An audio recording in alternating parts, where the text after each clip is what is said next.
hold on, dog. Hold on. We're going outside. Relax. I'm going to take you outside right now. I'm going to take you outside right now.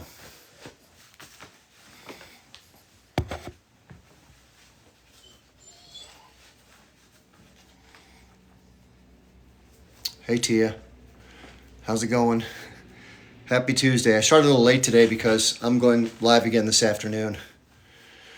Hello. How's it going? Good Tuesday afternoon to everybody. Yeah, I started a little late today because I'm going to be going live again at like 4:30 because my other account, the primary account, comes back today. Hey, you too. Good to see everybody. Good afternoon. At least in the United States where I live, it's just after. It's 12:46 p.m. New York City time. Thanks, you too, Princess. All right, just take a quick look at my beautiful adornment in my room. All right, so the dog wants to go out, right, Ruby? You want to go outside? All right, so I'm just going to give the cats a little cat food, give the dog a walk. We'll have some fun together. It's going to be later today. I normally do a noon stream on Tuesdays and Thursdays and Saturdays. So my primary account was suspended for a week. And that comes back. That suspension ends at 3:46 p.m. today. So I'm going to come on later today, probably between 4 and 4:30. I'll probably put out an announcement video. And here, dog. Here, have some of these. Here you go. There you go. Come here. Poor Barney. Everyone's dying for food. Yeah, so I was just going to do kind of a medium length one here today in the middle of the day, and then do a regular one later. Something like that.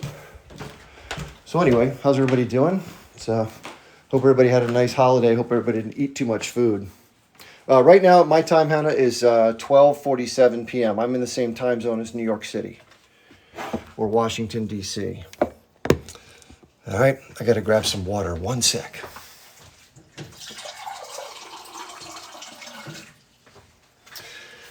Yeah, so, I keep going to these pro-Israel lives. I'm telling you, it's like I must be a glutton for punishment because it's so painful to listen to the points that these people who are pro-Israel make. Like, they keep saying, we've offered the Arabs peace 4 different times and they'd always turned it down. And if you study the peace negotiations, that's just not true. That's just not true.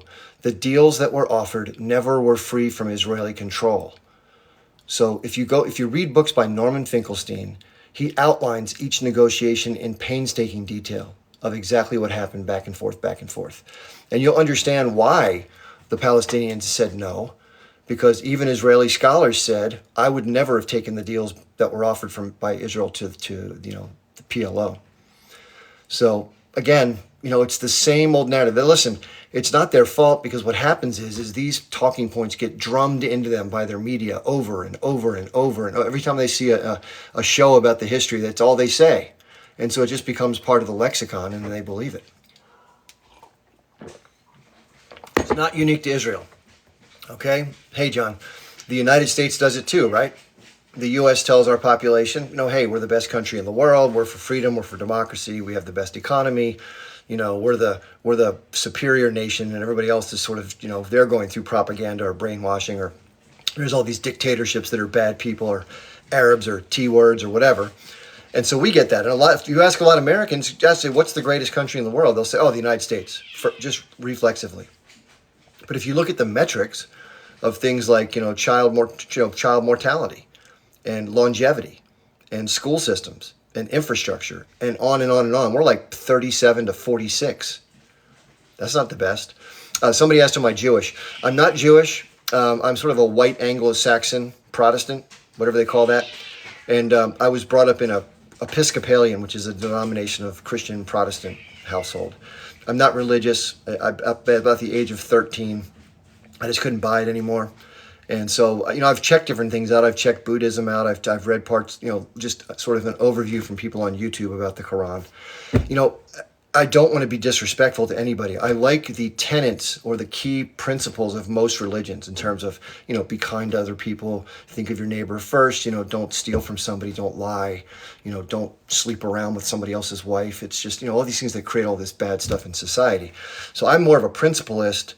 My sort of, higher power, if you will, is, and maybe this is too long of an answer for you, but Somebody says it's lag. If anybody else says the stream is lagging, I can reset my router. But the bottom line is, I sort of look at nature and ecology as a system that functions in a loop, and I just feel like I feel like myself and humans kind of fit into that system. So I'm probably more aligned with like American indigenous population mindset. So thank you for telling me it's not lagging. And that's where I am. I don't understand the other mystical stuff. I don't understand how things got started. I don't think any of us can say how the universe got started, right? Even if you follow your religion and you think it was done by a deity, well, how the hell did the deity do it, right? So who knows?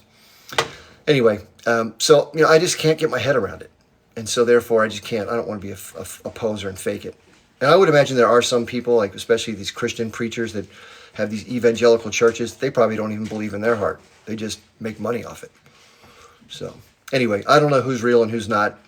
But here's what I like to say. If someone genuinely gets benefits of their faith, and maybe this is offensive to say because maybe it's condescending, I'm not trying to be that way, but I do notice a common theme among people who have faith, and that is they have this calm and sort of, centeredness about them, which is very enviable.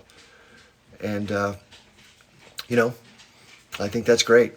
And I wish that I had it, because that seems to be an excellent thing to have. Like if you can get that in your life, I mean, imagine as a guiding principle in your life that you feel like no matter what happens, like what we're watching with the Palestinians in Gaza, every word out of their mouth is Allah, right? They just lean on their faith in Allah to get through all the hardship. And so that to me is an amazing thing. So in that regard, I'm 100% for those elements and also the principles. So even in the strictest of Islamic traditions or Jewish traditions or whatever they may be, to the extent that those things make the culture better and free from harm. I mean, look at a lot of the Western stuff here. We have a lot of drug abuse. We have a lot of sexual addiction with pornography, and it's liberal, so it's nice to have freedom, but that freedom sometimes can lead to negative outcomes that are not desirable, right? So every culture's got pros and cons, right? You might say as a woman, how dare you say that, because I don't want to have to wear certain types of clothing. I don't want to be told I have to walk 3 steps behind my husband or whatever the case may be. I get that. I don't have to deal with that as a woman. I'm a white male. I have male privilege and white privilege, right? But I see the other side of arguments and I see the pros and cons. So again, it's not my place or Americans' place to tell other cultures how they should run their thing. That's up to them. And over time, if women can convince men it's not right, then good, they can make changes, right? But I understand it's difficult. And listen, nothing's perfect, right? Even the best of systems don't work all out because we're flawed as humans, right? So that is what it is. Oh, hey Sheila. I'm sorry I didn't get a hold of you. Sheila, I was really slow to get moving today for some reason. I was just lagging. So we'll connect after you get back from your other event this afternoon. So if you want to. Sheila's helping me with a couple things, so she's a very kind woman. Yeah, so let me do this. Let me put my jacket on. I got to take the dog out for a walk. So we'll do that together. Let me get my earbud so you can hear me okay. Where did I put those suckers? They must be in my bedroom. Just wait a sec. All right, dog, you ready to go outside? I'm going to go outside. Okay. Let me make sure you can hear me on my earbuds, and we'll switch to my Wi-Fi. To my outside cellular. Do a mic check. You should be able to hear me now. I can probably see you all. Hi, Sefia. It's nice to see everybody. Happy holidays for those of you who celebrate. I don't celebrate American holidays. Maybe that makes me a Grinch, but I just find them, especially Christmas.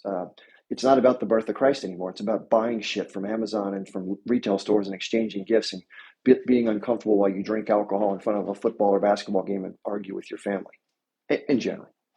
But, whatever. There are some families that do it nicely and good for them, but I don't like the materialism, I live very lean. If you saw how I lived, you'd be like, no woman's ever going to want to live with you. Because I just live in a very Spartan way. That's just how I am. I guess I get that from my dad. He's also the same kind of mindset. Anyway, I'll tell you what, I'm just going to put on this other cover. Okay, I got to put this down for a second. Give me 1 second. I got to put this down to put this top on because it's a little cold out here.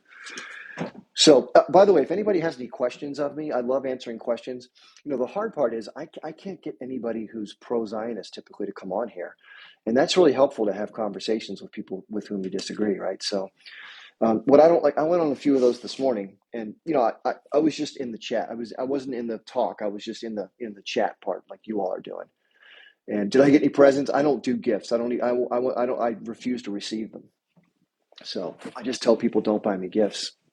I always say if you want to make a donation to whatever, maybe help somebody, maybe take a meal out to a homeless person or something like that, that actually makes a big difference for something in the world that's better than me having a material. I got more than what I need times 10, right? I mean, I've bought so much shit over the years, and I'm just looking at like, why do I have all this stuff, right?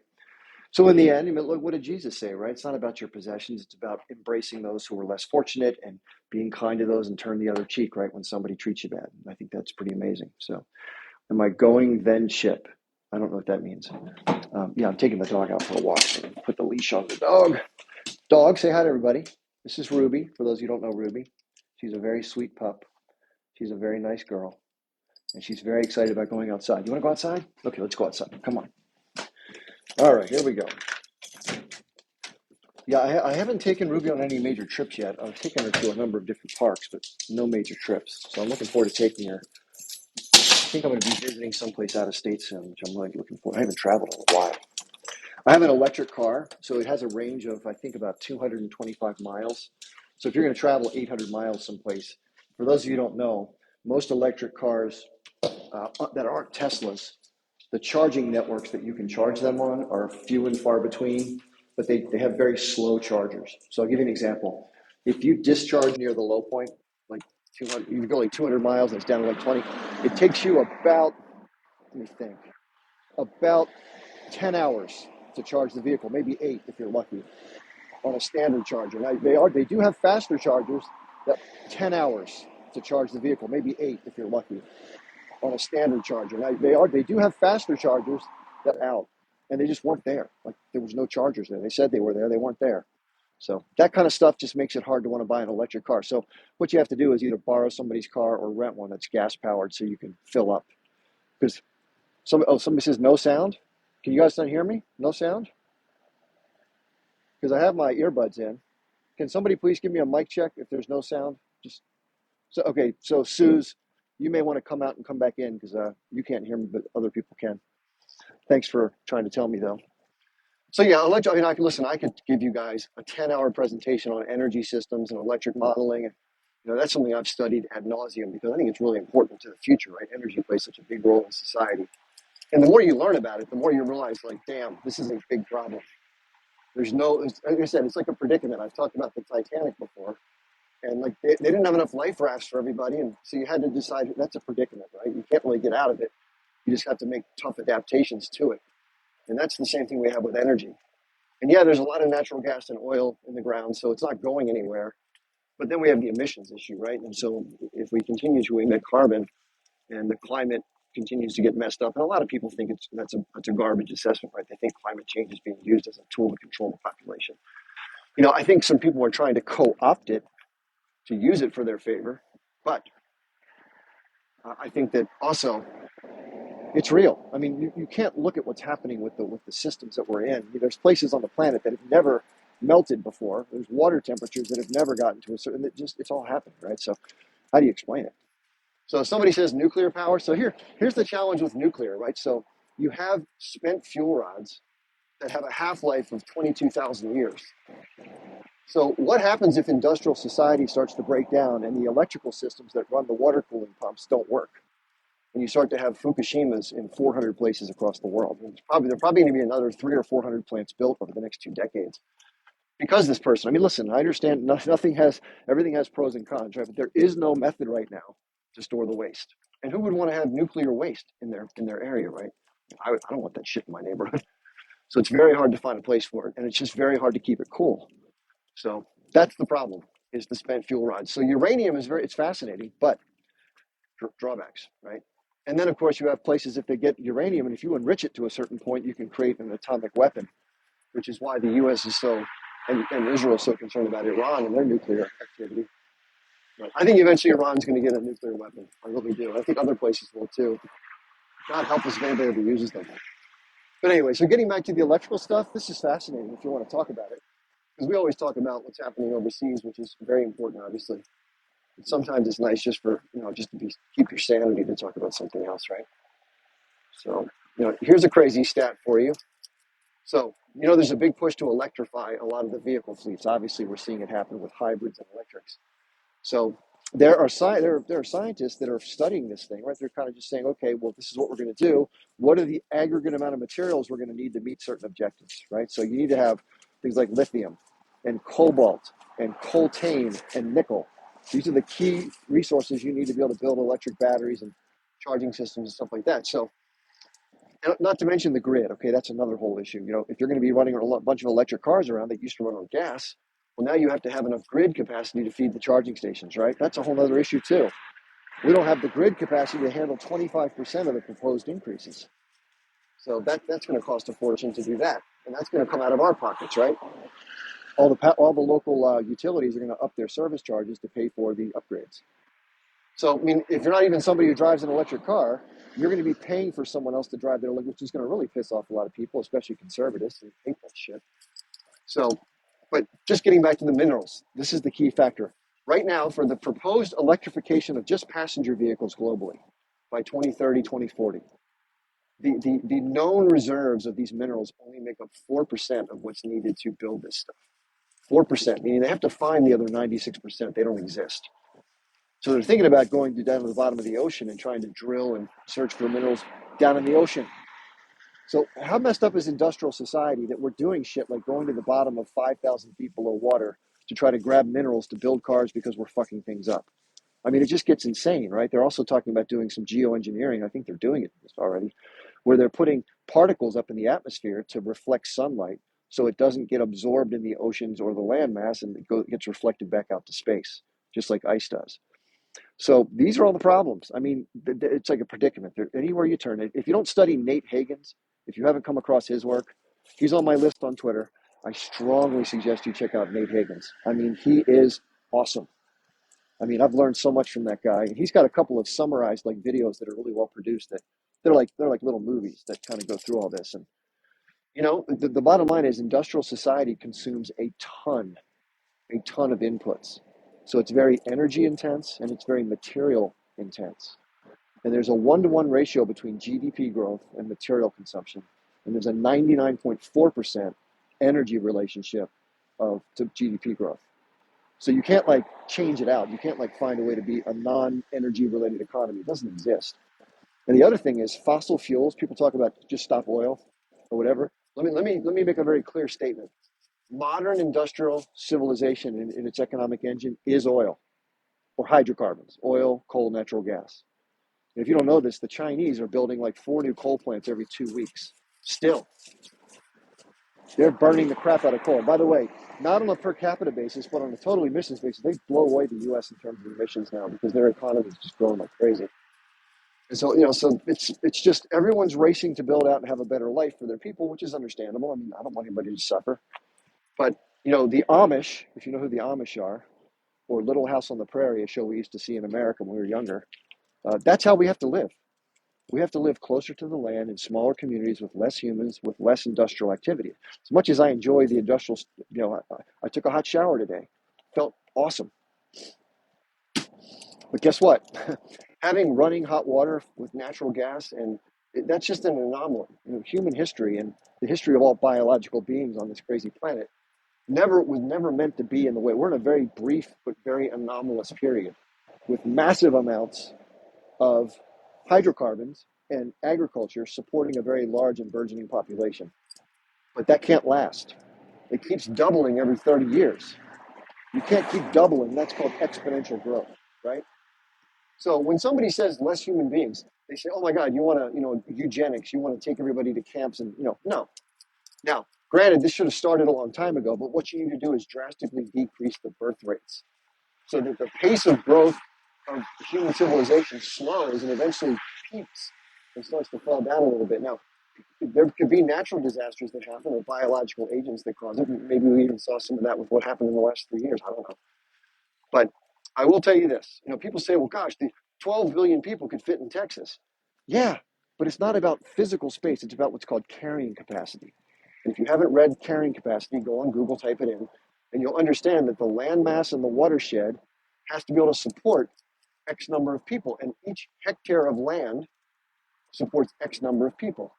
You can't just stay in Texas and stand next to somebody like you're in a phone booth and live.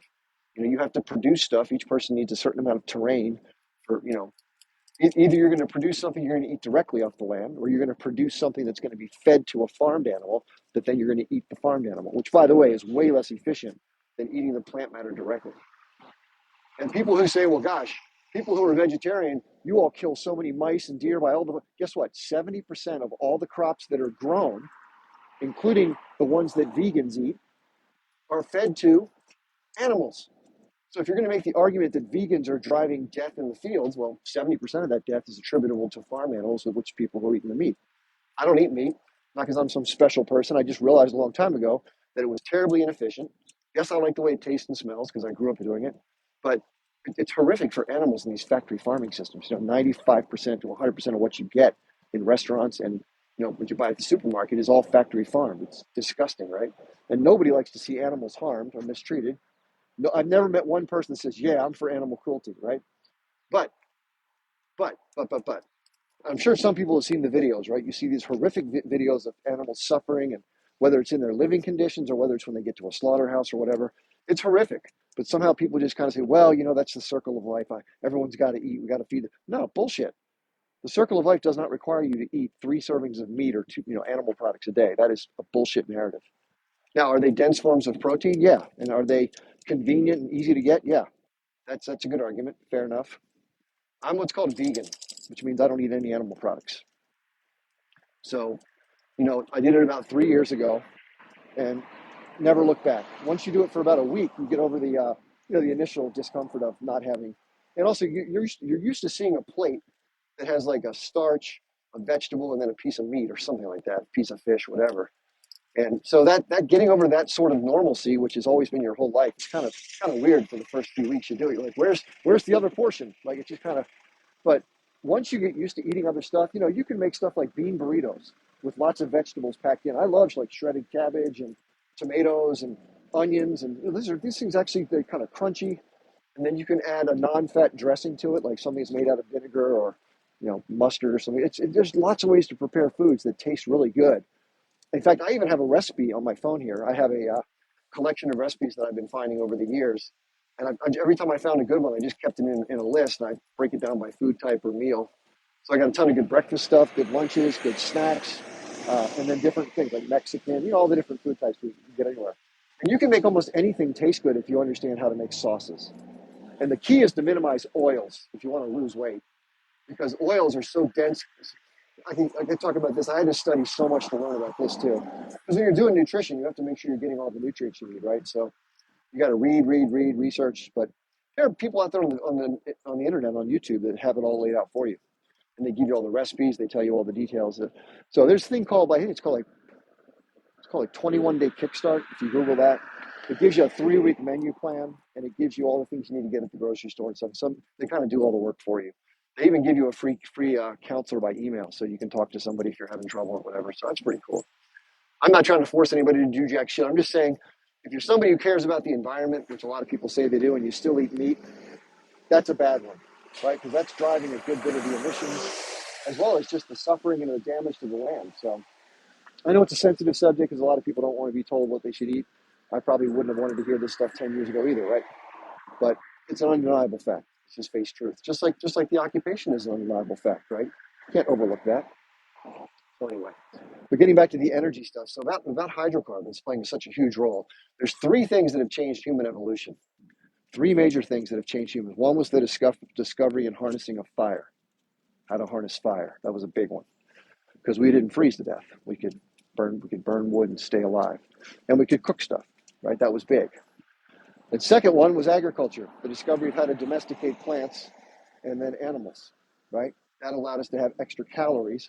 Then we could sit somewhere instead of going to look for the shit, and you could not get hunted. You could be safe with walls around your little city, and then you could grow the population. And that's what created the population growth. Look at them. Look at a timeline. Go to YouTube and look at a timeline video. Look at the population growth up until about maybe 12,000 years ago. It's very, very moderate. There's things like disease and child mortality and just life just being difficult. Hunting, surviving. It was we're part of the food chain at that point. We're not at the top. But then agriculture changed everything.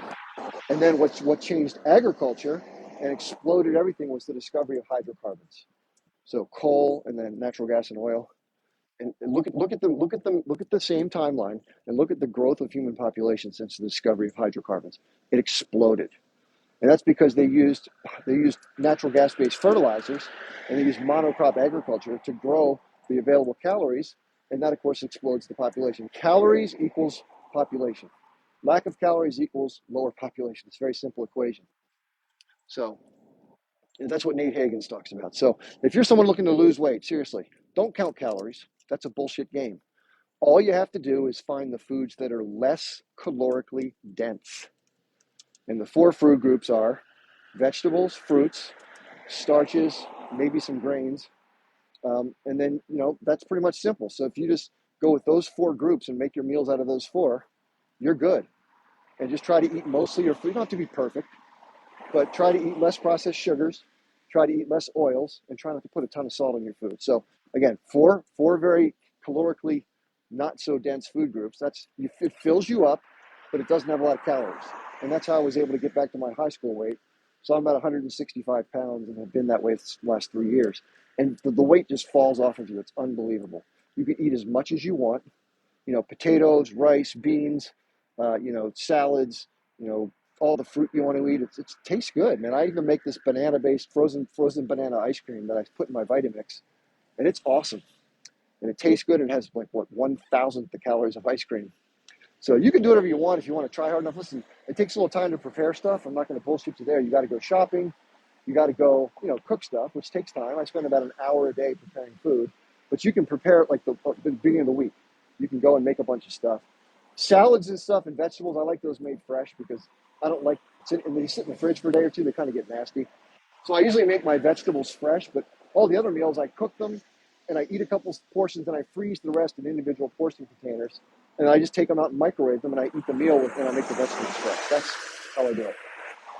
So it's not secret. It does take effort, but what's the best investment in your life? Are you going to just go with the flow and then you got to deal with the drugs and the surgeries when you get to be 50 or 60? Or do you want to, just like your dog, you can feed your dog well now, or you'll have vet bills out the ass when they turn 8 or 10. So that's why I feed my dog more expensive food, because it's just, I'm paying now instead of later. And the dog has a much better life, right? Same thing for me. Now, I got other problems. If you've been following me for some time, I was in the Gulf War, and I got completely. Hey, what's happening, man? Good to see you. How are you? One of my neighbors at my building. So, yeah, interesting. He's got a beard, though. He's never had a beard before. Anywho, so, it's a way to live so you take better care of yourself. And, I think one of the guys, what was it? Hippocrates said, let food be thy medicine. And nothing could be further from the truth. The problem is the food environment, at least in my country, absolutely sucks in terms of trying to get this done. So if you go out somewhere for convenience, I'd say 99% of the food you have access to is, fast food, garbage food, very fatty, very lots of sugar. It's just, a lot of like white breads that are just not good for you. In fact, if you go to McDonald's and you buy a burger or fries, just sit it out. Sit it out for a month. Sit it out for a month. Sit it out for 3 months. It doesn't change. That stuff is meant to be to live forever. That's not good for your body. You got to put stuff in your body that's going to go bad within 4 or 5 days. That's the key. So yeah, you got to go to the store more, which sucks. But hey, pay now, pay later. The thing is, if you eat that kind of food, by the way, this is the really cool thing. If you're someone who doesn't like exercising, I do recommend walking. It keeps your body moving. You get your, especially you can hit some hills. But you don't have to do like, I do some push-ups once in a while. And that's about it. And some walking with the dog. And I try to hit hills. And then somebody said, how do I do it year round? I just keep eating the right food. If you eat the right food, you can't gain weight. All the weight you have on your body, if you have excess body fat, will go away. There's amazing stories of people that have done this. They've gone from 300 pounds down to 180, men, or women have gone from 260 down to 130. It just falls off your body. You're not going to believe it. I had 26 pounds of excess body weight when I started doing this, and 2 months later I was down to my ideal weight. I lost 13 pounds a month for 2 months just by eating right. Pretty amazing, huh? So I'm sold on it. I know it works. Now, do I once in a while have like something sweet? Yeah, I might have like a piece of chocolate once in a while if I want something sweet. But you just have it once in a while, like a little treat. You don't have it every day. It's good to go. So I eat a lot of bananas. Bananas are great. They're cheap. And people say, I can't afford to eat vegan. It's too expensive. Yeah, if you're buying the Beyond Meat stuff, the stuff that's basically, it's called vegan junk food, by the way. It's all processed. It's got soybeans and oils and shit. And that's bad for you. All processed foods are bad for you. They say if it comes from a plant, like a manufacturing plant, don't eat it. If it comes off of a plant, eat it. That's it. So that's if you just follow that. Imagine 20,000 years ago, there's none of this shit around. What would you eat? Right? What would you eat? Somebody says they lost 40 pounds in 4 months. Congratulations. That's really good. Yeah, I've thought about starting a business with this because I learned so much about how to transition. And, I like to teach and talk. So, yeah, that's one business. I'd like to do a coaching business. I got this executive coaching certification a while back. Cost me a little bit of money, by the way. But I wanted to work with like corporate guys. And then I thought, you know what? Fuck these corporate assholes. I don't want to work with them. So maybe I'll work with people who are trying to get past. There's a lot of good people online that do this. But I got to start making some money somehow. And maybe I can help people do that. It's a win-win, right? Anyway, so, and by the way, this psychologically, just I'm sure you know this if you're someone who's been heavy. It's one of the hardest things to do because it's emotional too, right? I mean, food is such a comforting thing. And so if you're feeling bad or having a tough day, and it kind of feeds on itself, so you know you need to lose weight, but you feel bad about yourself, so you eat something to come. It's a cycle, right? And all addictive cycles are the same, whether it be gambling or pornography or you know, uh, alcoholism or whatever. It's all the same mental cycle. It's about dopamine and it's about feelings and it's about patterns of behavior. And the only way to get over an addiction is to break that pattern. And there's no easy way to do it. You just have to be resolved enough to say, fuck it, I'm breaking this pattern no matter what, or I'm going to die. Do or die. And then you just do it. Once you decide you're going to do it, nobody can push you into, this. People tell you, hey, man, you should stop smoking. You wish. I had a friend who died who was smoking, and I begged him for years to stop smoking. But, you got to want it for yourself, right? He just never did. And he died from, had a heart attack, and then he got a stroke, and then he died. And so he was a great guy. He was one of the nicest people you'd ever want to meet. He was a really good guitar player. He was teaching me some guitar stuff. He was a great musician. And what a tragedy. He was 66 when he died. And he should have lived till he was 95. He exercised all the time. He ate well, but he smoked. And the lungs cannot take that shit. Now, you might have an occasional person, hey, my grandpappy drank whiskey and smoked until he was not. Yeah, guess what? That's 1 in 10 million people that happens with. So, anyway, and this is the crazy part about doctors. Somebody says, I'm a doctor, trust me, I know. Yeah, most of the physicians, this is the crazy part about American society. Everything now is geared towards healthcare and payments and profits. So what's good for you as a patient is not good for the money system. So if you're somebody who's getting preventatively better, like what I'm doing or what you might do, that doesn't make them any money, right? What makes them money is you going in for getting, so like your car. It's like going and getting your shit fixed. They don't want your car to be completely good for 10 years. They want it to break down so they're going to make money to fix it. Same thing with the healthcare. It's actually a sick care system if you look at it. So the food system makes a shitload of profits by giving you bad food. You eat the food, you get sick over time. You have to take drugs because of the high blood pressure or diabetes or whatever it is you develop. And then they have you on those things for life or a statin of some type for whatever. I guess that's blood pressure. So, and then you might even need surgery. You might have to have a stent put into your arteries or some other bypass like David Letterman had. And this all makes them a ton of money. These heart surgeons get paid bank. And of course, the insurance companies are getting their cut and they do not deny a lot of stuff to people, which is terrible. And then, of course, the pharmaceutical industry just absolutely goes to the bank, as we all know. And they start jacking up prices on medications people have to have. It's a racket. And meanwhile, there's no preventative medicine practice. Most doctors might get 1 or 2 days of nutritional training when they go to med school out of all the years they go. How about that? How about that shit? So most doctors, like my doctor at the VA, is about 70 pounds overweight. He doesn't have a fucking clue about nutrition. So if I asked him what's a proper diet, he would bark out the food chain, right?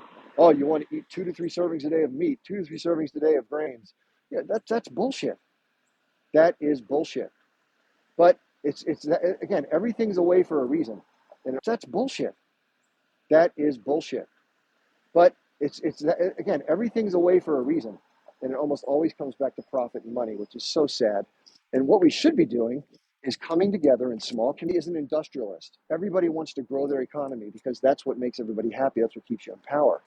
But this sort of runaway train that we're on, that's like we don't really know why we're doing this, and it doesn't even make many people happy. After a point, after you make like 70 grand a year, nothing else makes you happier. You got your basics, right? So it's pretty silly, right? We're running roughshod across the 70 grand a year. Nothing else makes you happier. You got your basics, right? So it's pretty silly, right? We're running roughshod across the earth for what? So someone can go to a golf outing or a cocktail party and brag about the latest, vacation home they bought, or the latest private jet they just upgraded to, or whatever the fuck it is. That's disgusting to me. So one of the things I really want to do, it might get me killed or put off the, but I want to call out. We talk about the 1% or the 1/10. I want to do a video series just on these fucktwits, where we go in and we talk about all the crazy shit they have. Not like lifestyles of the rich and famous, like they adore it. No, this is to shame people who are these serial accumulators, these sociopaths, who don't give a shit who or how gets hurt, and they just want to take theirs and fuck everybody, right?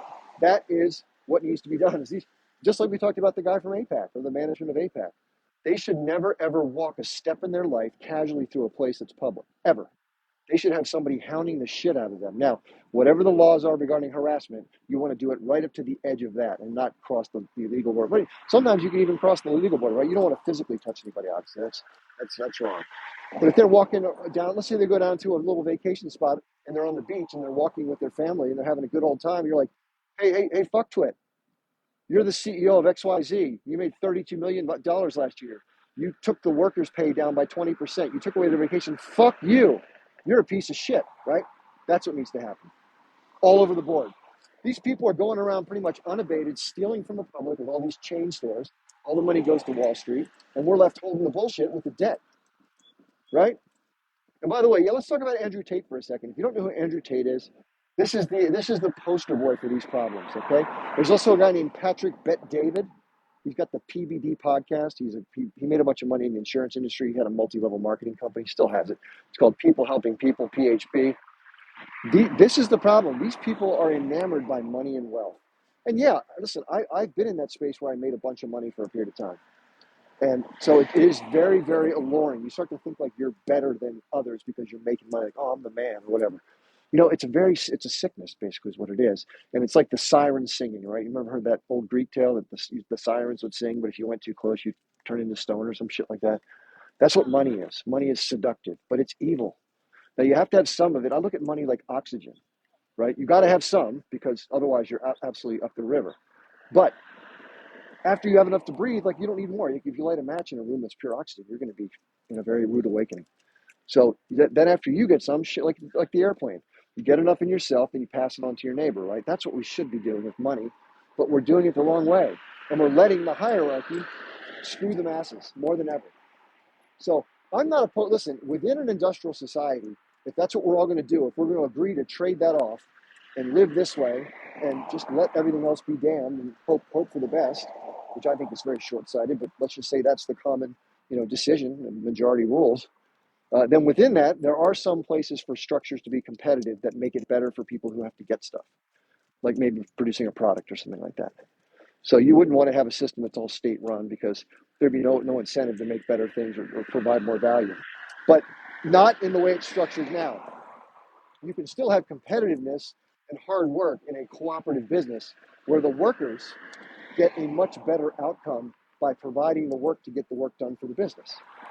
So therefore, you can have some of the benefits of whatever portion of the industrial model it makes sense to keep that minimizes the impact on the, for example, you want to keep advanced medical stuff, right? But you want to change the model where you prevent people from getting sick, so you lower your costs, and then you have a community-based model where each community manages the money around the health system, and you work together to figure it out. You don't have these massive centralized businesses that basically use the state laws and lobbying to fuck people, right? So this is what needs to happen, in my opinion. Now, how's that going to happen? Well, it's probably not going to happen from the top down.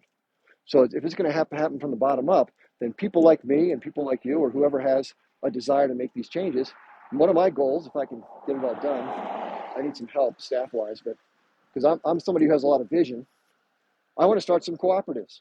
I want to compete against some of these, I call them fucktwits. It's going to be hard because they have massive buying power because they're such big organizations. But if we can convince people not to shop at these chain stores, we did it for Starbucks, right? Starbucks is getting fucked. So why can't we work it out? So instead of going to Home Depot, we have a series of hardware stores that are in the short term subsidized by some sort of common fund that over time can compete with them and then outtake the business. And then we have them working at a reasonable profit margin being cooperatively owned by the community, right? That sounds much better than you go to work, you get your $15 an hour, they make their billions in profits and you go back and try to struggle with your third job, right? I think that's a much better model. So that's what I think we have to shoot for. That can be done. We can do that right now. No, we can protest. We can not buy shit from certain people. We can use our numbers to our advantage. We can withhold our labor. Those are things we can do. Just like I talk about with a union, if you've heard me before, a union uses its labor and withdraws it temporarily from the company as a point of leverage to get certain things met, whether it's better pay or better vacation benefits or whatever the union has agreed with the company they're trying to negotiate for. Well, we kind of need to form a union, right? We need to have a union of the people. What's that going to require? When the union forms for a business, they don't ask somebody, "Hey, are you a Trumper? Oh, you can't join the union. You're a Trumper." Or are you some liberal libtard? You support, transgenderism and equal rights for trans? No, forget. You can't join. No, that's not how they do it. They say, do you want better pay? Do you want better vacation rights? Do you want to have equal pay for the new workers with the old workers? Yeah, yeah, yeah, yeah. So that's 100% consensus, right? So that's what you have to touch upon for the big union. You got to stop this bickering back and forth about gun rights and abortion and all that. Those are not unimportant issues, right? If you've had a family member killed in a school shooting, I'm not playing that down. What I'm saying is you got to go crawl, walk, run when it comes to your goals. And if you have 99% buy-in from everybody, regardless of their other beliefs, that's the issue you want to put on the plate and say, hey, we need to get this one done first, right? Let's come together and get her done. So what do you have to have? The union has a fund, right? The way the union takes dues throughout the year out of your pay. Why do they do that? Because they need to have money put aside so that if and when you have to go strike, there's ability to aid the people who need it for the strike. You're going to have some people who are higher up that don't need that money.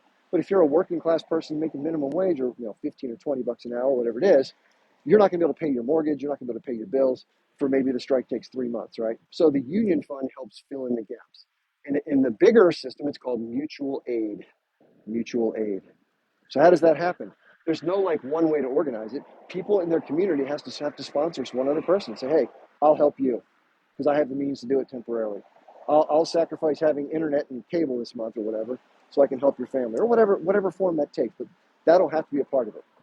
And that the only way that there's ever going to be enough leverage brought to bear to make any big changes at the top is going to be something that takes a shape kind of like that. I don't know exactly how it would form theoretically, but I just know that without something like that, the chances are the status quo will continue. Why would not spending money at the corporate stuff, kind of sucking that out, and then using our numbers to basically come together on common issues and seeing what can happen, hopefully completely nonviolently, right? That's the goal. That would be the case. And I think Europeans are more apt to do that. We've seen that in France and other places, right? Somebody says, yeah, that'd be amazing. Well, hate speech. Somebody in the by the way, somebody in the comments is saying hateful things. I'm not saying anything hateful. So I just got a warning. So please don't say anything crazy in the comments, guys. I can get in trouble for your comments. I just got a warning saying you're violating hate speech in your comments. So I may have to just turn comments off if anybody keeps doing stupid stuff like that.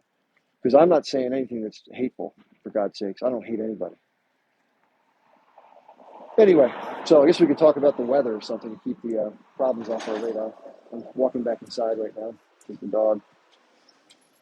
Yeah, I haven't either. Listen, I get violated all the time. I don't know what I'm doing. I mean, maybe the content that I talk about is objectionable to some, but we can talk about the situations in Gaza if you want to get back onto that. Where I do have some feelings that are stronger than some of my others are about what's happening with what the Israeli government chooses to do. And I want to make sure I make that distinction because a lot of people will say things like JEWS. I think that's really bad. Okay, I always make the distinctions because I swear to God, I have no hard feelings in my heart towards anybody. I really don't. I mean, you have my polygraph, but I get accused of this all the time that because I take the stance that I take, that I'm against oppression, somehow I get told that I'm in favor of the T word or the H group or raping of people and stuff like that. So I think that's just silly deflection. But people will come at you with that all day long because they know that they can't defend the behavior of their government or their military. So they have to find ways to smear you to deflect from it, right? And they do that to politicians all the time. And by the way, sometimes my videos do get my lives get mass reported. That's what causes them to come down. And then I have to appeal it. And then this happened on this channel like 3 days ago. It stopped in the middle, right towards the end. It was 5 days ago. And And it said, you can no longer go live for a week on this channel. And I was like, what? So I think what happens is if you're too critical, issue that's uncomfortable to some group, excuse me, then you get some backlash, right? So, listen, what I really want, just maybe this makes me crazy. I just want us to do better for ourselves. I mean, there's other things other than humans. We got to do better in general, right? We can be much better. We have the ability to be one way or the other. And right now we're doing the other, which is bad. We're hurting each other. We're harming each other. We're letting money be spent on crazy amounts of war and not helping people who desperately need help. And that's because the people at the top don't make money. There's no money in helping people at the bottom. No one makes a profit. It just goes directly to the people. But by virtue of funding these types of foreign adventures, the people who own the shares of the weapons manufacturers, they make that money and they charge outrageous profits. So now I'd love to have somebody come up because I've been talking my ass off. Anybody want to come up and talk, especially if you disagree with me about anything that I've brought up? And listen, I'm not some liberal bleeding heart socialist that says that we should make everybody get a gimme, like give out something and everybody doesn't work. That's not what I'm talking about. I'm talking about reorienting the way stuff flows and the way things are structured as far as who gets what, where, and when in the part of their work.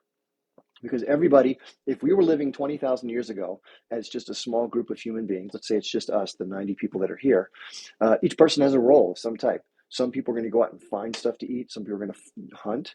Some people are going to do the cleaning on the back end. Some people are going to take care of the kids. Somebody's going to take care of the cooking. Then you have to do other things like helping people who are not feeling well or whatever. Those are all roles, right? So everybody would fill the capable role. And again, I know people hate the word Marxism and Leninism, but just listen to the actual statement before you condemn it, because it's not the content or the structure they proposed, it's the implementation that became authoritarian. But just like our country, the structure is, representative democracy, judiciary, and executive branch, and it works by the people for the people, right? That's the proposal. But what's actually happening is something different, right? The different power structure comes out of that. So same thing with these other isms. Socialism and communism have ideas about the means of production and who is involved in owning them. Socialism is state ownership. Communism is community/state ownership of resources. And so the ideal is what Karl Marx said, which makes a lot of sense if you think about it. We evolved to do from each according to their ability, those roles that I just mentioned, and to each according to their need. So you wouldn't tell somebody who sat back and took care of the kids, you can't eat tonight because I went out and gathered the potatoes. You're out of luck. You didn't come get F you. Our current system is like that. If somebody's able to gather potatoes with four people doing it and one person being the best at it, that one person keeps 90% of the potatoes and the other people get to share the crumbs. That's our system. I don't think that system's fair. Now, I do admire and I appreciate the work ethic of some of the people who are at the top of this system for their ability to navigate the system. It's not easy to do.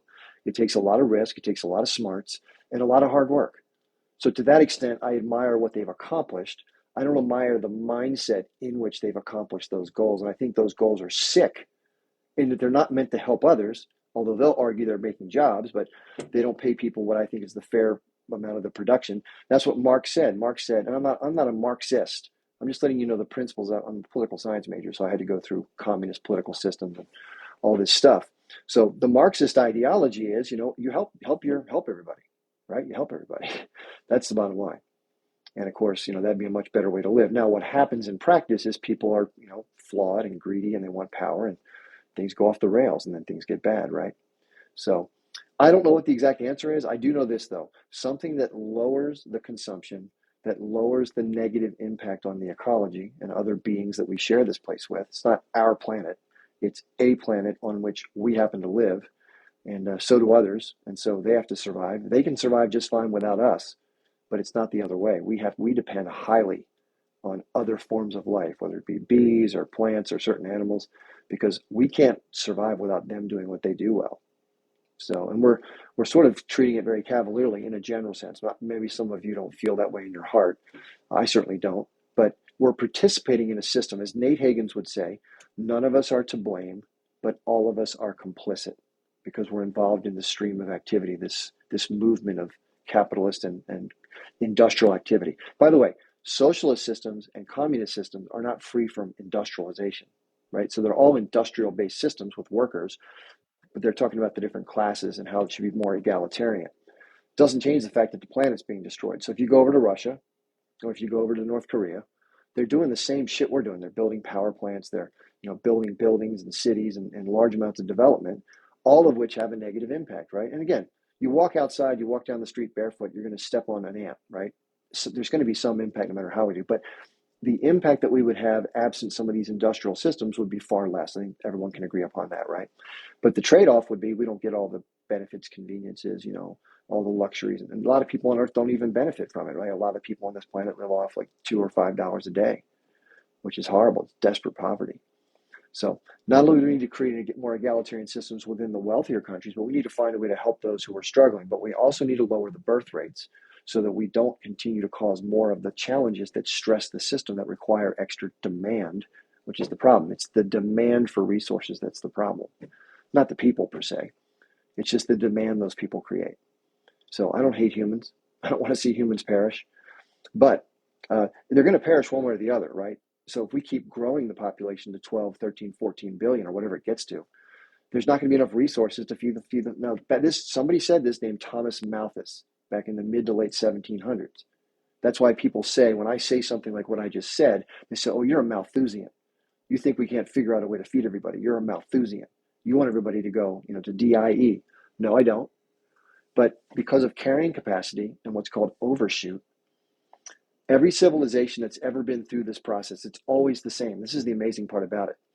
And if you study Joseph Tainter, which he talks about the collapse of complex societies, if you read his books, he talks about the fact that every human civilization goes through the same exact process. It's amazing. And you think like, well, why wouldn't people read history and learn from it and stop these things before they have problems, right? But every society does it. They get this inertia going and they think they're the smartest people in the room and they can fix things. We'll find a way to fix it. And then they don't. And then things collapse. And then a lot of people die. And it's happened over and over. You can look back at any large civilization that had any kind of complexity and it goes through the same cycle. It always ends poorly. And now we're doing it at a global scale like never before. So we're really messing up the oceans, by the way. The oceans are absolutely destroyed, which is very important for life on Earth for everybody. And so we're also messing up the poles. We're melting a lot of the liquid that's coming from the ice that gets darker and it absorbs more sunlight. And the temperature just continues to increase. And it's a positive feedback loop. So the more sun that hits the water, the warmer it gets, the more ice melts, and it accelerates. And that's what's happening. Now, some countries are very excited about it because some of the northern sea routes that would otherwise be unavailable because of the ice are now opening up. So Russia is going to start shipping stuff through the northern areas, not exactly at the pole, but through some of these changes and cut distances. And they're excited about managing those sea routes. But it all comes back to commerce, money, and power, right? And I don't know how well we're going to be able to break from that because for some reason it's like a sickness. And there are some people that just want to conquer. They want to win.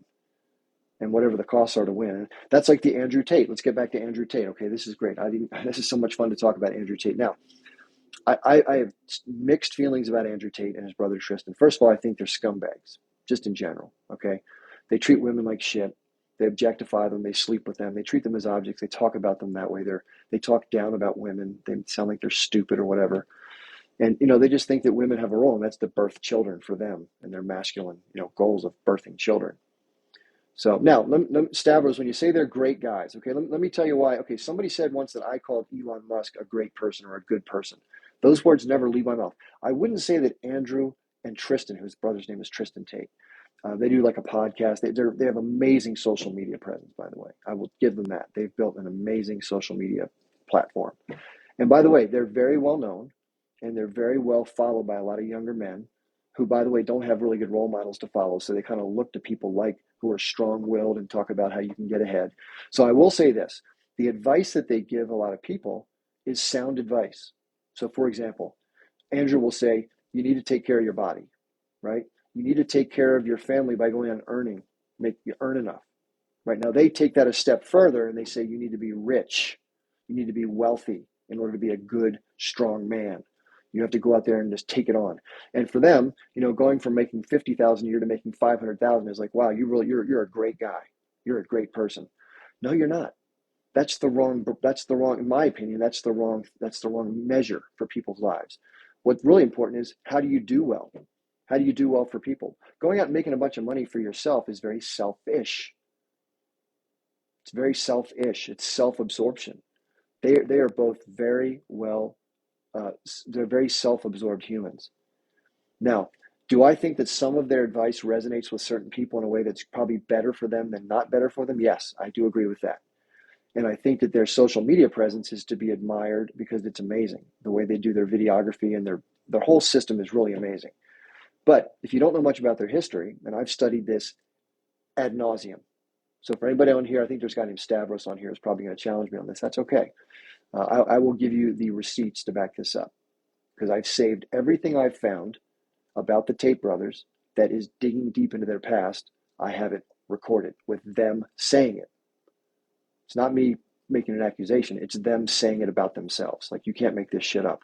This is how arrogant they are. They openly on their videos disclose what they've done and they laugh about it. And this is what's going to get them locked up, or at least, maybe some serious probation or whatever's going to happen. They live in Romania, for those you don't know. Andrew left the UK. He had some serious sexual assault allegations that he left behind. So if he goes back there, he's going to face those. He claims there's this thing called the Matrix, it's like the establishment, these wealthy people that are trying to change the world. And maybe there is that, but I think it's a little bit overblown the way he puts it. But he claims that the Matrix is coming after him because they don't want a strong male role model for young people because they want to keep people weak and keep them down. Maybe that's true. I don't think it's true. I think it's based in some sort of fantasy to justify what Andrew does. But I'll say this: he's very well. He's fit. He's sort of a very well. Must work out a lot, use weights and stuff like that. He's a former kickboxer. He's lied about every single thing in his life.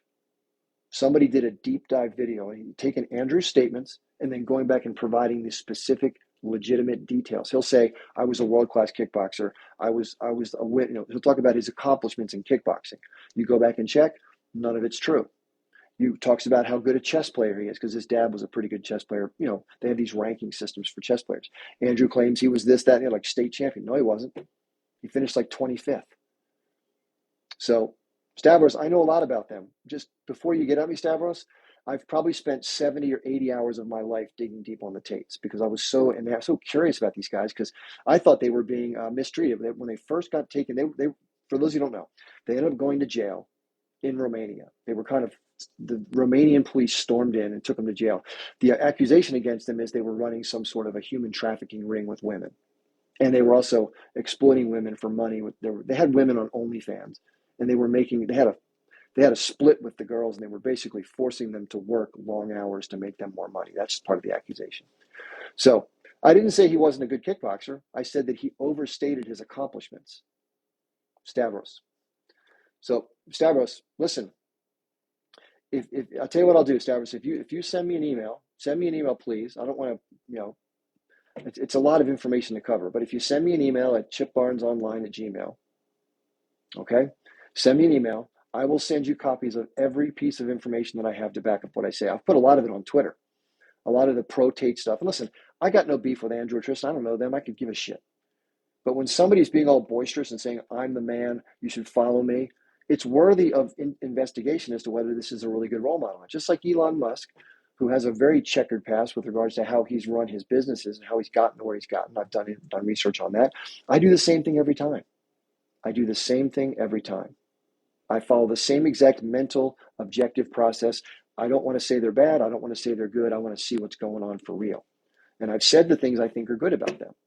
I think those are legitimate things to put out there into the world about men taking charge of their lives and don't be a couch potato, get active, right? Take action and do something well. But the person who is saying all this stuff is acting as if there's some sort of beacon of morality and a good person. He was a Christian. He converted to Islam, but he still talks about womanizing and making a shitload of money and being wealthy. That's not the goal of Islam. Especially how you mistreat women. That's not in the Quran. And Andrew is someone who has exhibited characteristics of being abusive towards women.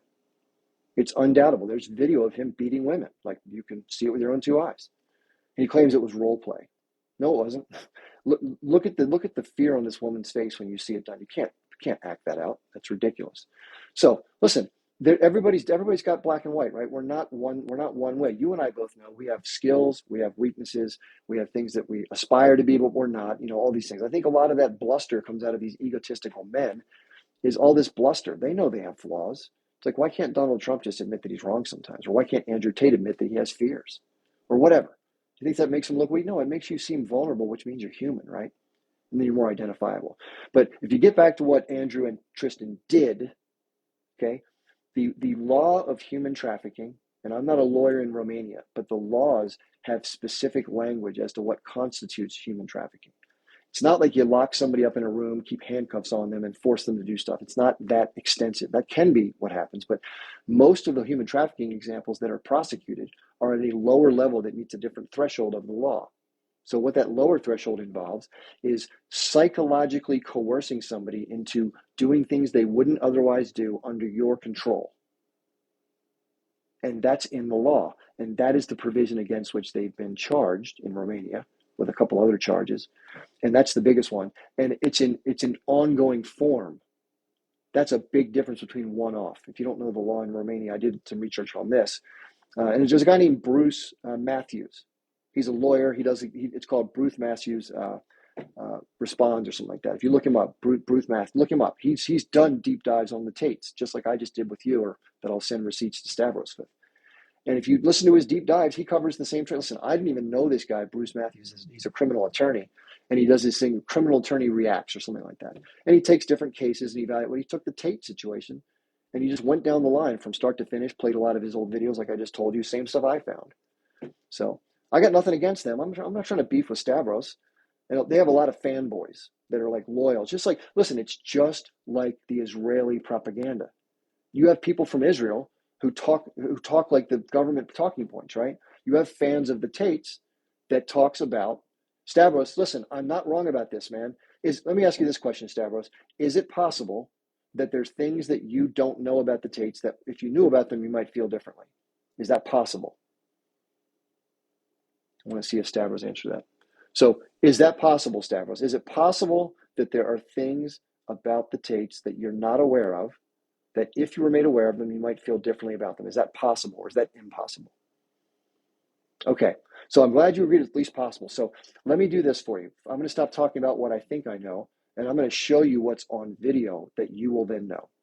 Okay, so I'll send you the Bruce Matthews stuff, the criminal attorney, and I'll send you, I have like 8 or 10 videos that talk about all this stuff and show Andrew actually saying what he did that meets the threshold of those crimes.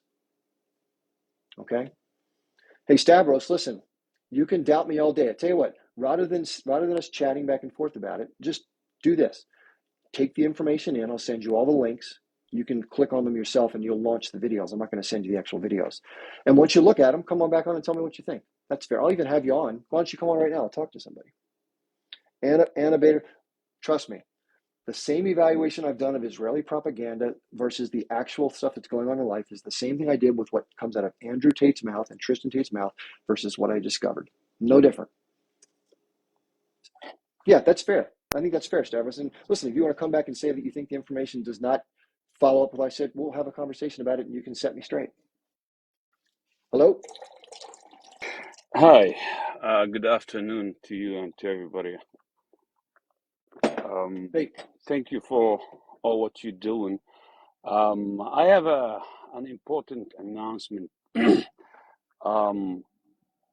Saturday the 30th, we are calling everybody to march in front of the Egyptian embassies, demanding to open the only port between Gaza and the outside world. There is thousands of trucks literally parking outside and allowing those trucks to go in. There is humongous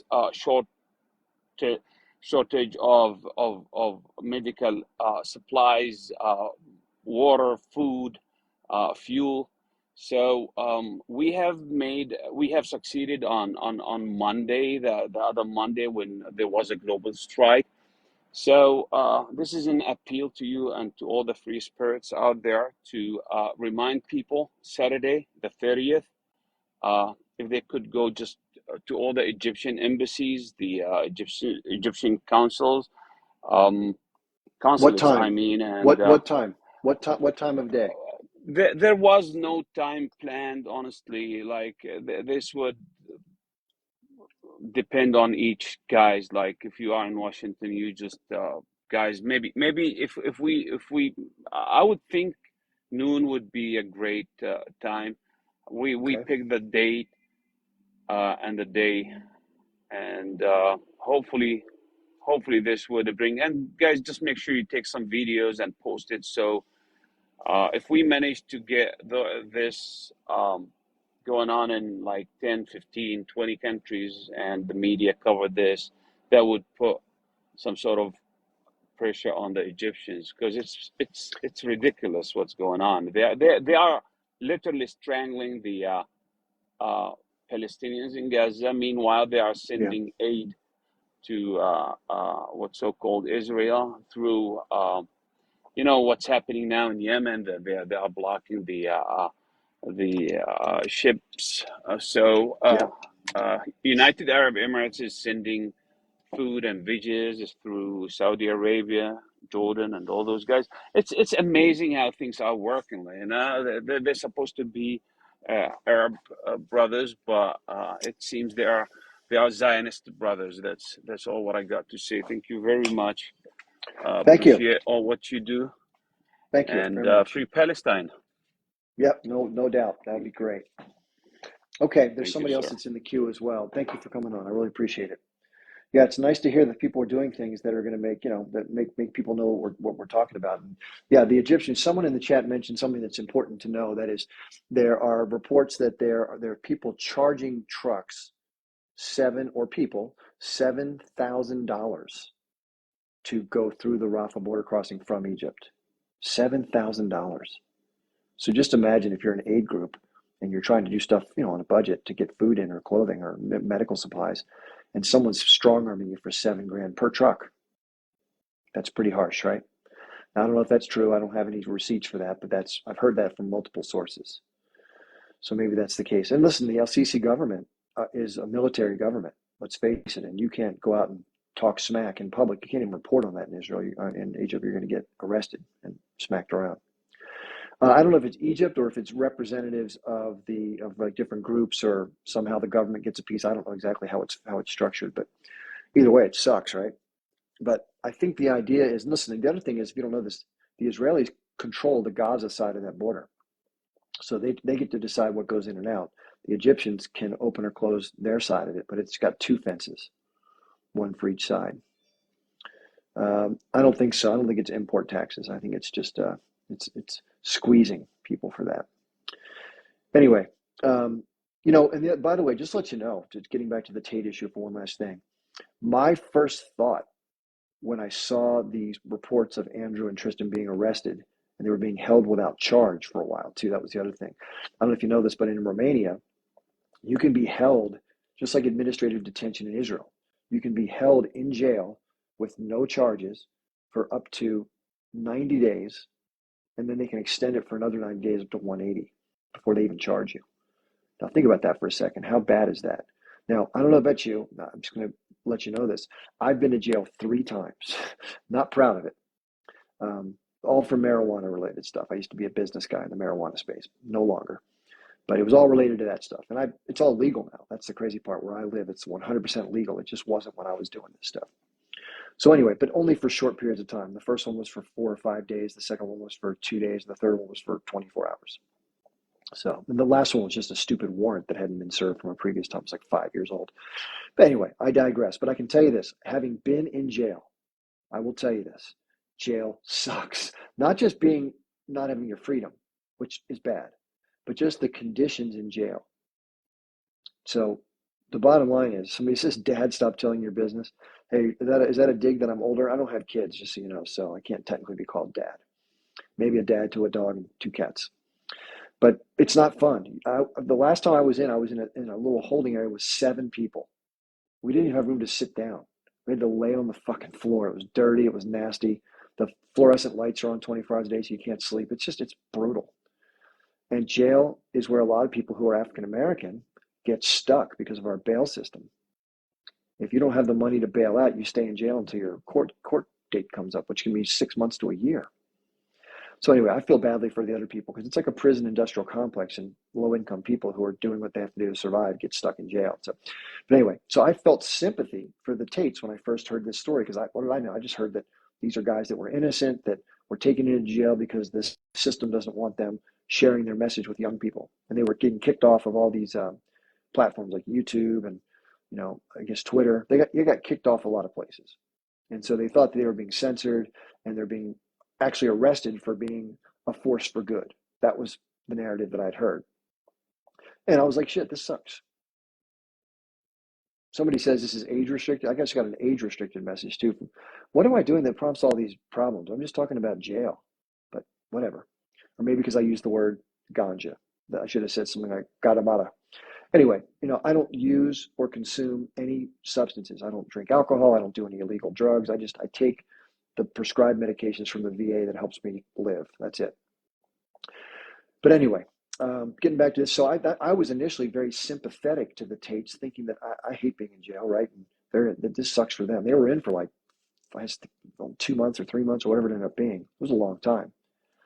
And they finally got charged, and they got released on bail, and then they're out, and their bail was very strict. They can't leave the country of Romania. Then they got on house arrest. I think now they're not even on house arrest. They just can't leave a certain territory in Romania. They have to stay in a certain county or something. But anyway, but then I found out all this other stuff, and I found out why they were taken off the internet. It wasn't because they were these truth tellers that were helping young boys. It was because they were saying horrible things about women and how you should, treat women as objects and stuff like that. And listen, I'm not an altar boy. I've done things in my life that I'm not proud of as far as when I was younger, and I understand that mentality. It's like a player, but it doesn't make it right. And I think they took it to such a deep degree that it really pissed off a lot of people. They called it toxic masculinity. And so a lot of people were outraged, a lot of women especially, of course, you'd think, hate these guys because they're very misogynistic. So their excess toxic masculinity and misogynism got them the boot from a lot of platforms. Okay? Somebody's asking if I'm a vet. Yeah, I'm a veteran. I served in the military. I was in the Army. I was in a tank unit on the front lines of the first Gulf War in 1999 to 1991. So yeah, that's my experience in the military. War sucks. I'll just tell you that. You think jail? I always say, if you're not in jail and you're not in war, your life's okay. Those are two experiences you don't want to have. Trust me. Hey, Maz. So anyway, getting back to this story. So I didn't know much. So I decided, okay, I got to learn what's going on here because I'm curious, right? Like anything else I learn about. So I went deep. I went really deep. I read everything I could possibly find about these guys. I went through bulletin boards. I looked at their courses. I talked to some people about who follow them in both their expensive group and their regular, $50 a month group. I dug deep. And of course, I think there's some good things about the Tate's message. I think that anything that motivates a younger person to make improvements in their lives, I'm all for that. And getting away from some of the more, I guess, woke stuff, for lack of a better term, can really, confuse young men. And it's not the most masculine thing. And we need to have men that are masculine, I think. You got to have men that are men. Got to have people that are willing to do stuff like hunt, fight, whatever, right? They got to be men. There's nothing wrong with that. While being decent to women, right? You can be a strong man and still be decent to women. In fact, I think that makes you a stronger man. So anyway, but I found out what these guys have been doing. They were running an OnlyFans ring. They had like dozens and dozens and dozens, allegedly, of women who they had found. And the goal was, this is Andrew's words, I can play you the damn video. You have to have sex with them first to get them to love you, and then you can control them to work for you and make you money. That's what he said. He even said, I don't even want to have sex with these women. And by the way, this is no shit. Joe Rogan said this. Andrew Tate was attending a UFC fight where Joe Rogan does the UFC fights. I don't know if it was afterwards at a hotel or actually. So Joe's phone, he left it in his room or something like that. So he asked Andrew Tate, hey, can I borrow your phone? I got to look something up on the internet real quick. So Andrew said, sure, and handed Joe his phone. And when Joe went to the internet, there was a page open with gay pornography. And then Joe said something. He's like, listen, man, it's okay. It's all good, man. Whatever. It's all cool. And Andrew goes, no, man. He tried to deny it, but that's what happened. So take that for what it's worth. That's what Joe Rogan said. And I don't know, do with that what you want. So anyway, but the bottom line is the game it's called the lover boy method. And the goal is to get somebody emotionally attached to you in such a way, allegedly, that you can then get them to do things using the relationship and the love as leverage to get them to work for you and make you money and say, well, I love you, baby, and this is how we have to make money together, and this is, all that stuff. And he had like dozens of girls he was doing this with. And he talks about it. He has a course. It's called the PhD, Pimping Hose Degree. Pimping Hose Degree. This is what the guy says. He's on camera saying this stuff. This is Andrew Tate. He talks about in the course, you have to F the woman. You have to F her. You have to F the girl. You must do that. Then you have to get her to love you, and then you can make her work for you. Now, this is not me alleging this. This is Andrew Tate in a course that he gives to these young men to make money off this, which a lot of other people have started doing because he's teaching them how to do it. He says, this is a great way to make money. Now, this is going back like the courses were created 5 years ago, and he was doing it as late as 2022. He claims he hasn't done it for 10 years, but there's evidence showing that he was still operating OnlyFans. There's physical records from their site that says he was still getting paid up until 2022 through the pandemic. So again, receipts, right? I mean, this is what the lawyers looked into, and this is what the government's going to look at, and they're going to make a decision as to what happens next. So, again, I don't respect a guy who has that as his way of dealing with women. I mean, it's one thing to want to go make money. I understand that drive, but not at the expense of forcing women. And they were all doing, nudity and other things, depending upon what the level that the person wanted to go to for money for guys. Then the other part, this is the part that really got me mad. That's bad enough, right? Let's just put that aside. Just put that aside. So the other part of the puzzle that Andrew decided to do, and this was the real, quote unquote, that he thought his genius part of his business. He called himself a stone cold hustler. There's a video of him talking to the Nelk Boys. The Nelk Boys have a podcast, and the Nelk Boys went over to visit Andrew, and he talked about this openly on this podcast. This is how arrogant the guy is. He talks about what he's done and brags about it. These are crimes. So what he did was, the guys who were watching the OnlyFans were usually lonely men, right? These are guys that, I don't go to OnlyFans. I don't pay for somebody to do whatever, but some men do. So when they do it, there are these tokens you can buy. It's like tipping the women, I guess. These fans, I think it's one called Chatterbait or something, or maybe it's OnlyFans. I don't know which one they had them on, but there's different sites where men can buy tokens, and then they give the girl tips as she's doing whatever, talking to them, whatever it may be. So they would try to encourage the guys to tip. Well, the girls are typing stuff on the keyboard, right? But they weren't typing stuff that really got the tips going faster. So what Andrew did was he took the computer thing away from the woman. They still had a keyboard, and they were acting like they were typing, but it was Andrew and other people he hired to say things to the men to get them to give more money to the women during the sessions. That's one thing. Then secondly, this is the really bad part. The goal of a lot of these guys is to meet the girl, right? They think there's a chance to, like, oh my God, I can meet this pretty girl. This is great. So they would start playing that game. They would sort of entice them to think, oh, I can meet this woman. So they would go through this whole elaborate process, or they would start talking about it. Then they would draw the guy in. Then they would say, I'll go to the embassy, but I need money for the embassy. This is Andrew's words, by the way. This is not me. He says it on video. I need $10,000 to fly. I got to have money, or they're going to make sure. So the guy sends 10 grand. So she goes to the embassy and takes a picture the day she gets to tell him, I'm trying to do this, right? That's what she does. That's just the ruse. So then the girl says, oh, you know what? Something came up. I got to stay here for 2 more weeks and deal with such and such. I need 2 more weeks for my passport to get approved. It's like, okay, no problem. And she's like, yeah, and I'm going to need another $5,200 because I got to buy this, and this to get this upgrade to be able to take this one trip. Okay, the guy sends the $5,200. Meanwhile, they're siphoning more tokens out of him on these sessions are attending, right? Then something else comes up, another problem. That's another reasonable delay. Like, oh, there's been a problem with his airline and they're not flying. I have to wait for this other airline to step. So 3 more weeks have to go by. So she says, my airline tickets got canceled here. I can't get a refund. I got to get another $2,000 ticket. Guy sends the 2 grand. So now they got him for like, what, 17 or 18 grand, right? Then she makes a stupid excuse like, well, I was going to go, but I have a headache, or something that really would upset a man. And so then the guy would get pissed and say, oh, you're a scammer, you don't want me, whatever. And so they would like break up at that point. And all this money had been going. Sometimes it was way more. Like sometimes they got the guy for crazy amounts of money, like hundreds of thousands of dollars from these really rich people. Anyway, so they bragged about it. Then 3 months later, he said almost always 100% guys would come back and be watching her and then eventually start to contact, and they do the whole scam again. The whole scam again. And they scammed men out of over $10 million. This is Andrew Tate. Now, if you respect that, the gentleman that was in here earlier, good for you. Some people think that's funny. And Andrew said, he laughed about it. And then the guy from the Nelk Brothers said, hey, aren't you upset for the guys who lost all their money? He's like, no, fuck them. I can give a fuck. Excuse my language, but that's what he said.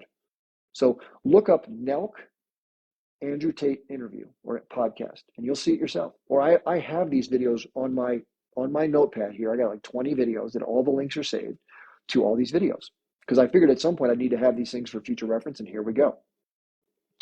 So that's what I learned about Andrew. And Tristan was no better.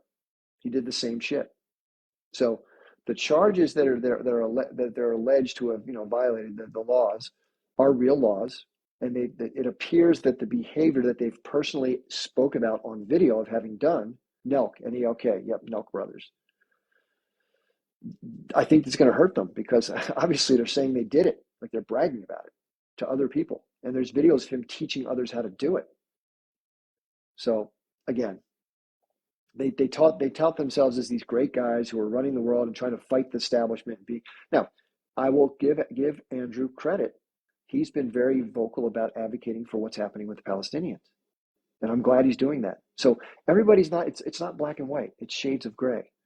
Fiona Ryan, who is someone with whom I don't want to associate because of the way she goes through her business, and she certainly has every right to do the way she wants to do it. I respect anybody's choice. I respect Andrew's choice to do what he wants to do. Doesn't mean I have to like it, and it doesn't mean I have to embrace it, and I'm certainly not going to platform it or participate in it, right? Because that's just not me. But everyone's got to be them. For whatever reason, the Tates chose to make that their route to make money. And if the allegations turn out to be true and they're prosecuted, they'll probably serve some time. Who knows? I don't know what's going to happen. Sometimes people do things like this and they don't get charged. Who knows?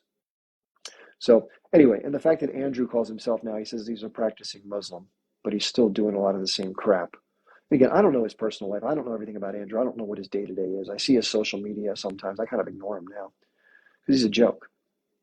But if you're somebody who admires him and wants to follow him for the things that are good, good for you. Get what good out of it you can. But not knowing the full story, just like not knowing the full story about the occupation, gives you a position of not speaking from a position of accuracy or context, right? So there's that. Somebody says you're trying to push Swiss to ignore Geneva. I have no idea what that means. Anyway, so we've covered some weird ground today, right? We've covered Andrew Tate, we've covered food, we've covered, energy, electric cars, materials necessary for electric cars. What else did we talk about?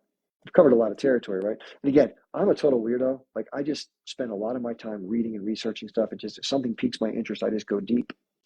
So, I'm all over the place, ADD central. Sorry about that. Yeah, I enjoy it. I get a kick out of learning, and I want to find the truth. That's why it says in my bio, truth seekers. First thing it says. That's kind of pride myself on that. And I get criticized by people. My mom thinks I'm a total nut job. She thinks I'm crazy. She thinks I'm, following all these people that are in their bedroom with their underwear on, on a keyboard. What are you going to say? So it's unfortunate, but you're not going to reach everybody too. That's the other thing. Somebody says the USA is trying to push the Swiss to change or ignore the Geneva Convention. I wouldn't doubt it. The U.S. constantly violates that. Israel's obviously violating it left and right. It's beyond discussion. Listen to Noam Chomsky. He'll talk about it all the time. I mean, it's just one thing after the other. Somebody says, Hunter says, laugh out loud. I have clothes on. Well, I hope you do. I have clothes on. I'm not bottomless or whatever. By the way, if you ever see people on camera who are wearing a suit and tie or a nice jacket, usually they have shorts on. They just have the camera from the waist up. So like Kevin O'Leary, that total D-bag from, what is it called?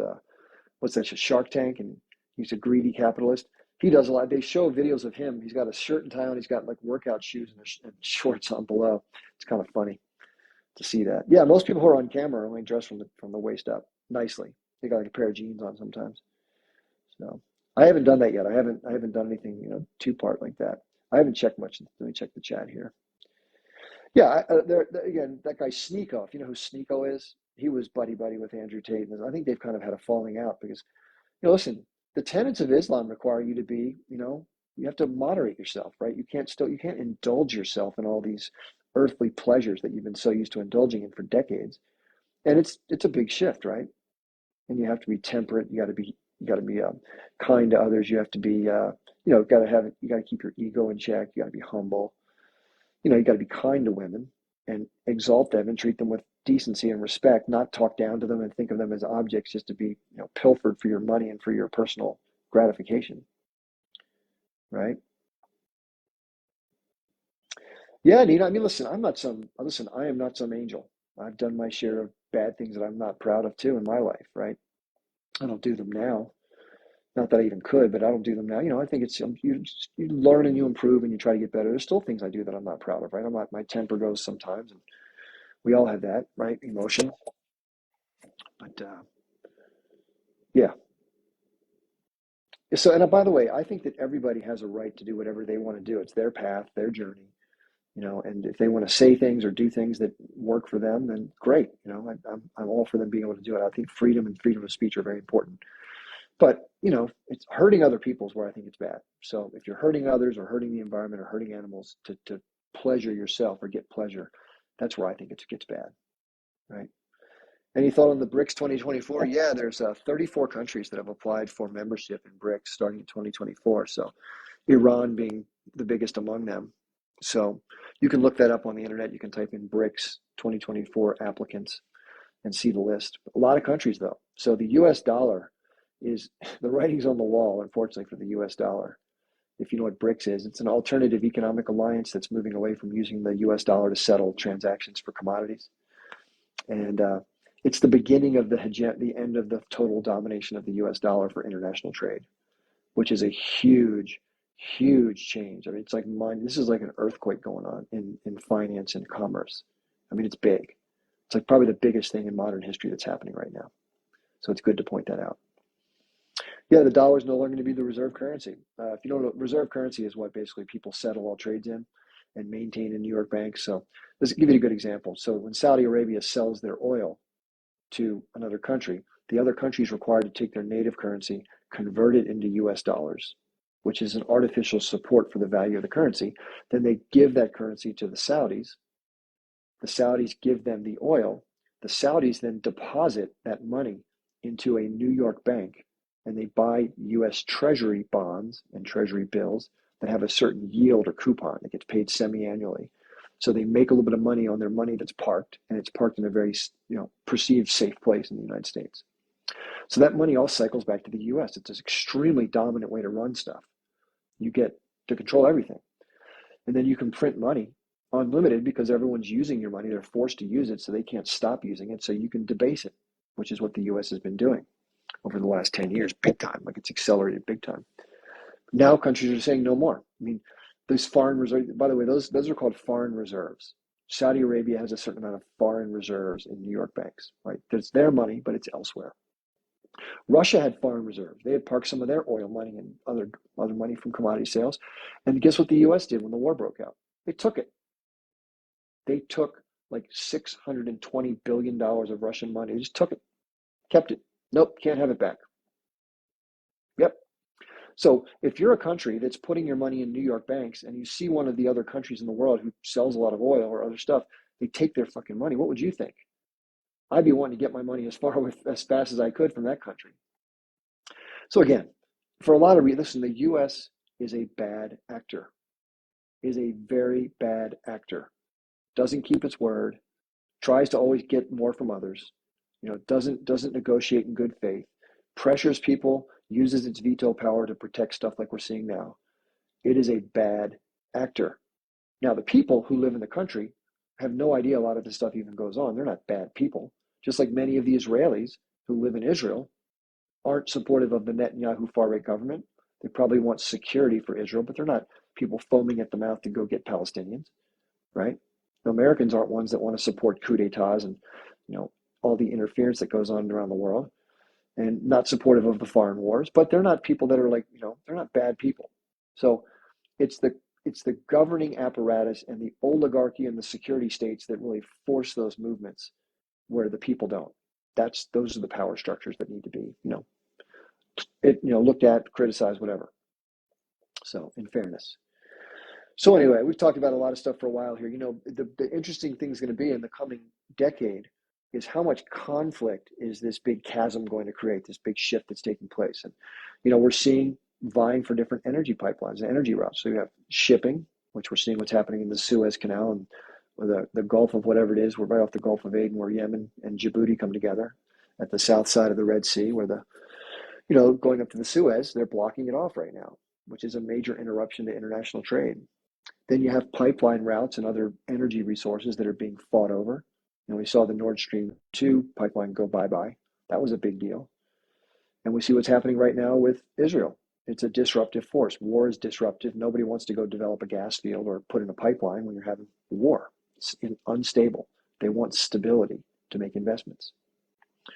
So anyway, covered a lot of ground. Is there anybody else in the queue? Nope, nobody's in the queue. Let me see if, what was that person's name who was talking about the Tates? I hope he emails me. He's not here anymore. But again, I don't want to say anything that's not, I can't back up. So I think if anybody wants those videos, what I'll probably do, what I'm going to do? I'm going to create a Telegram channel. And I'm going to post all those videos on the Telegram channel so people can go and look at it. I'll call it Andrew Tate Nonsense. Put it that way, Andrew Tate Nonsense. I'll make a Telegram channel. I'll put it in my link tree so you can go check it out if you want to. And speaking of my link tree, for those of you who don't know what my link tree is, a link tree is a shortcut to somebody else's stuff where all their stuff is listed, whether it be your other social media, different groups you've created, or places you can donate, stuff like that. And I always got to say this because I got to survive like the rest of you. If you like my presentation style and you enjoy the way I discuss things and you want to see me stick around, I've been doing this for 2.5 months with no pay. People have donated some money, which is very kind of them. But if you're somebody who wants to support me, there are ways to do it at the bottom of that link tree. One of which is my Patreon, which is just like $5 a month. So people like me and other people who aren't going to be influenced by the corporate people and the interest groups, I'm never going to come on here and do like a sell, somebody's jelly or jam or whatever. It's just not something I'm going to do. I'm going to maintain my objectivity and my integrity, but obviously that comes with a price. No one's going to give you any money who sells shit.